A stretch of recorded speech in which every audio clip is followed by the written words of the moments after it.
Hi everyone. So I bought this Martha Stewart large Monarch butterfly punch, and I had received a couple of these punch outs from someone in a swap from Tina, actually, from the Ayoi's bottle swap earlier this year, and I really liked it, and I decided that when I had 50% off at Michael's for Martha Stewart products, that was for the month of October, I picked one of these up, and when I started playing around with it, I did notice that this is not an easy punch to punch through. And I'm not no skinny mini who has no power, and this was a bit of a challenge. So it's not like some of these punches where they punch through really easily. But I did start playing around with it and got an idea to do some 3D butterflies. So in order to make a 3D butterfly, and one caveat, Martha Stewart punches don't really go through paper any much thicker than 80-pound weight cardstock. So you have to be careful, because then they start to stick, because there's so many fine punches. And when this punches out, and I'll show you one in a minute, punching when I put my camera on the tripod, the paper punched out, the actual butterfly, does not come out the back. It comes out the slide.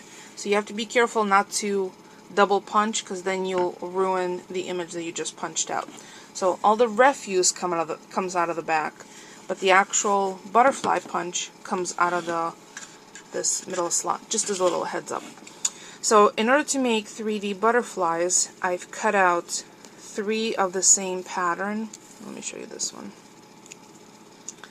So I've cut out 3 of the same pattern, and you can use either small pattern or large pattern depending on what the overlook you're going for. Smaller patterns will be less busy and have the greatest continuity when you do the layering versus brighter patterns. Sorry about that, I ran out of space on my camera. So I have 3 punches punched out, and I'm using die cuts with a view. Let me just grab the paper stack. It's a matte stack called Sweet, and it has both regular cardstock as well as cardstock with glitter, and let's see if you could see that one. Has glitter on it right there. So I punched out 3 times, scored it in the middle, and this technique works for any punch that is symmetric. In other words, if you score down the middle, each side, left and right, will be able to match up with the opposite side of the next piece of paper. And this is what the final butterflies look like. They're 3 punched out images, and they're glued, and I can't grab my I'll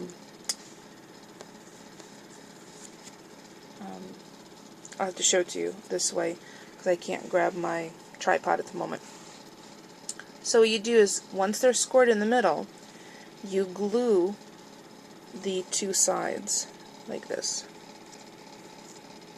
You match them up, and then you glue that.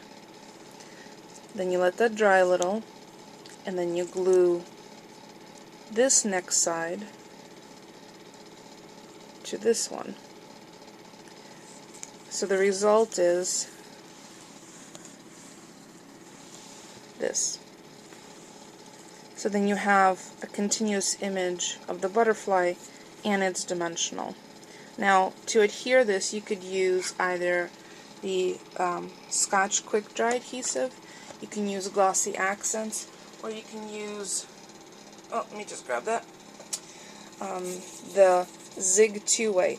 Because there's some finer elements here, and you really don't want glue pushing through the open spaces, because in particular the quick dry, it'll become tacky, and the Zig 2-way becomes temporary adhesive once it dries.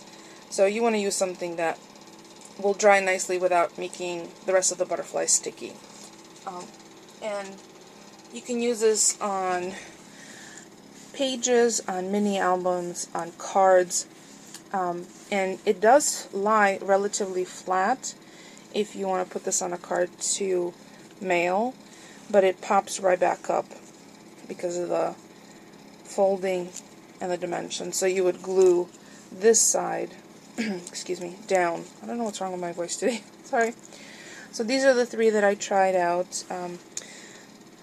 All of them are from the Sweet Die Cuts with a View matte stack. So it's 3 punches, 3 individual punch outs, scored down the middle and folded, and then glued side to side, then the next side to this. Just let it dry, and this is what it makes.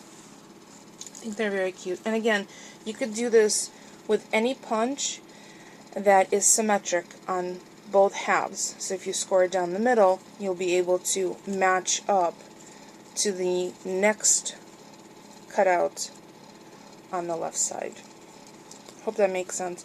If anyone has any questions, please leave me a comment, and I'm going to try and explore the items that I purchased, especially if I have an idea in mind.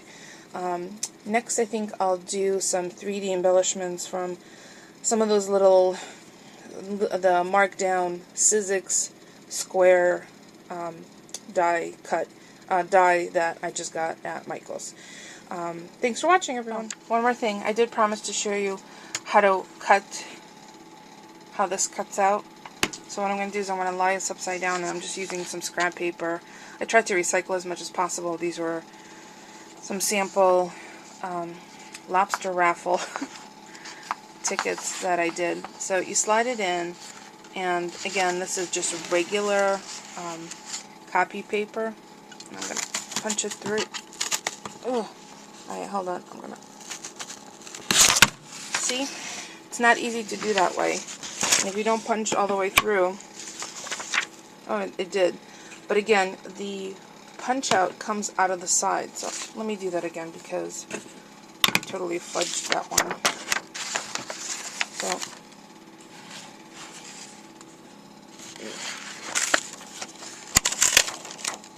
okay, so right now it's punched all the way through. I have it punched all the way, squeezed as far as it will go.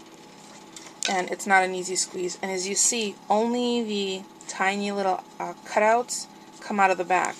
When I let go and slide the paper out, you'll see that the butterfly will come out. There it is. See that? I kind of like that. This might be a happy accident. And the other thing that I want to mention is, if you add additional layers, like you could add more butterflies glued to it, and if you put a little string in the middle at the center, you can make these into darling little ornaments. Or if you use, see, I haven't tried this yet, so I can't guarantee it would work, and I'm not even going to say it. I was going to say about shrink material, but again, these punches are notorious for getting stuck, so stick to 80-pound cardstock or thinner for the Martha Stewart punches. So, again, any questions, just leave me a comment. Thanks for watching. I know, this is like the video that never ends, but I had these remnants from a project that I did where I had the little Martha Stewart crown punch. These were the negatives of the item that I used in the project, and then I glued, and because they are symmetrical, I scored it in the middle and glued 3 together to make a 3-dimensional crown.